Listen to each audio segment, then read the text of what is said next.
根据德国媒体最新报道，他们就欧盟制裁中国却遭到反击的问题，向一名政治学家请教分析。这名政治专家是奥巴马首次竞选总统时的外交政治顾问，同时还创建了未来路线图公司，可以说是该领域的专家了。他在接受德国媒体记者采访时表示，在他看来，欧盟对中国的制裁是完全无用的，只是一种寻求自我安慰的手段。他曾经撰写过一本书，在书中提出欧盟需要找出他们在世界上正确的角色定位，并做出欧盟的选择。然而，当被问及他是否认可欧盟制裁中国时，他给出了一个否定的答案。在他看来，欧盟制裁中国是一点用处都没有的，因为现在的中国已经过于强大。如果是25年前，美国和欧盟拿新疆说事儿，借人权向中国施加影响，或许还有可能成功。那时的欧盟还拥有一定的筹码，但是现在的欧盟对中国发起的制裁根本就没有用，因为中国完全可以忽视掉欧盟的制裁。在他看来，欧盟对中国的制裁只是一场没有意义的闹剧。而当被问到有哪些是只有在中国背景下才行得通，在欧洲背景下行不通的时，他回答认为，中国的决策力使得中国能够排除阻力，很快做出决定，且执行力也非常强。而欧洲各国结构和文化不同，即使知道中国这样做的成功，也学不来中国的这一套。德媒又提问，为什么西方的民主在中国行不通？是否是因为西方的一些失败才让中国这样认为的？这名专家表示，说实话，并不需要西方的失败来让中国认识到这一点，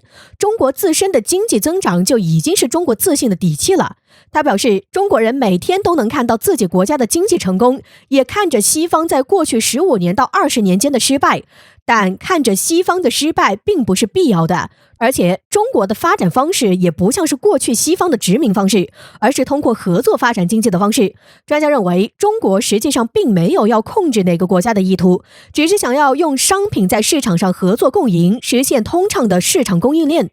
而在这一点上，欧盟必须认清，想要在经济上与中国合作有所作为，就需要和中国达成共识，而不是总抱着有不合就制裁的想法。如今的中国根本已经强大到不在乎欧盟的制裁了，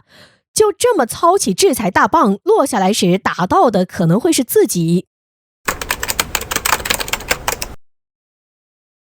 据央视在4月16号的报道称，此前中国传播重工集团第713研究所的高级军工专家张建革，就因为一次出国访问交流，被境外势力有意识的不断接触，一次次通过金钱和利益诱惑，开始从张建革口中获得我国的军事情报和装备数据。在事情败露之后，张建革想要通过乘飞机的方式离开中国，却被我国国家安全人员在机场抓捕。根据官方的公开消息，张建革涉及出卖的情报被确认有机密级情报9条，秘密级情报6条，内部情报资料5份，为境外势力搜集的机密级情报2条，内部资料1份。有细心人士猜测，张建革涉及出卖的项目还可能和我军未来海上作战力量中核心的舰载电磁炮项目有关。如果平常关注我国的军事装备类消息，其实不难发现，在零五大区首舰服役前后的一段时间，网上曾经流传出了零五大区舰首的舰炮改装电磁炮的相关消息，但是在之后一段时间，类似测试又突然销声匿迹，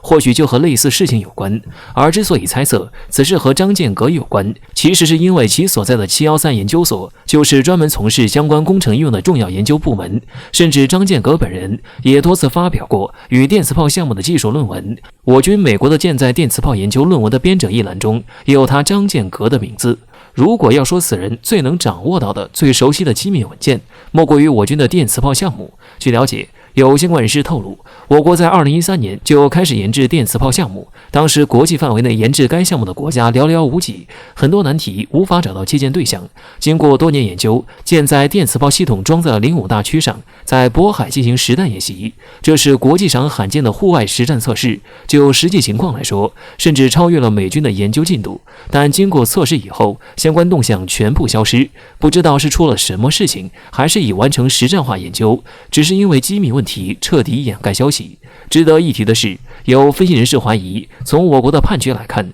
张建革以间谍罪被判15年有期徒刑，这个时间长度说多不多，说少不少，但与张建革对外泄露众多机密信息来说，却显得有些轻了。唯一的可能性，恐怕就是张建革在被抓捕后存在立功表现，而这到底立的是什么功，就有些见仁见智了。恐怕境外势力渗透到我国境内的一些情报网络是保不住了。在4月16号，我国智库南海战略态势感知在社交媒体上放出一段卫星图片。在当天早晨，美军一架 RC-135W 电子侦察机进入我国南海活动，8时30分左右抵近广东外海地区，随后一直保持与我国领海基线50海里外的距离飞行。到中午11时左右，该架侦察机进入西沙群岛进行飞行活动。这一幕其实在近几个月里已经发生了无数次。我国设定在周边海域的防空识别区也多次被横穿。按照能力而言，我军击落美军此类侦察机是完全没有技术难度的，但为何我国从未向美国动手呢？众所周知，防空识别区的设定其实也相当于是一个国家基于海防、空防的需求，在海上划定一个特殊警戒区域，进入该警戒区域的他国飞行单位，我国有权向其索取部分信息，比如报告自己的国籍、方位和飞行目标等等。如果识别对象不明或出现攻击行为，那么我军海防部门将视情况进行拦截或者攻击。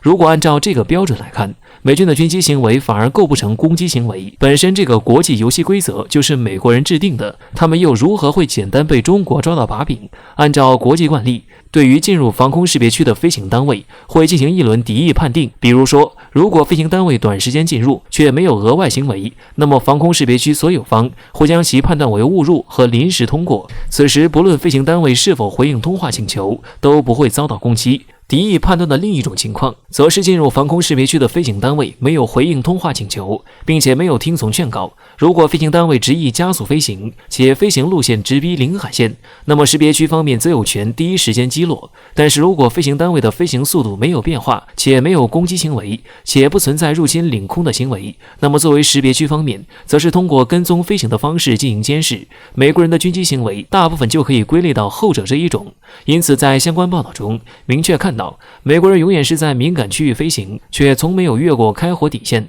就是利用规则上的漏洞向中国进行挑衅，给世人一种美国可以肆无忌惮挑衅，而中国却拿他没有办法的舆论倾向。但实际上，美国人恰恰是不敢越雷池一步。遥想数十年前，中国尚且一穷二白，美军的军机动不动就在中国领空侦察，就是明确知道中国没有能力击落它。然而事到如今，美国人嘴上叫得凶，但真实的手段却用得越来越少。如果中国真的如美国所说的那样无能为力，美国人又哪里需要玩这种下三滥的伎俩？当然，这种行为恶心是恶心，但中国也没法用对等行为去恶心美国。毕竟狗咬你一口，你也不能反过去咬狗一口。值得一提的是，在此前我国国防部就很明确地点出过美国人这种制造虚假现象、给自己脸上贴金的行为，并且也表示，对于美军如今的行为，一是反对，二是不怕。这种表态恰恰是有底气的表现。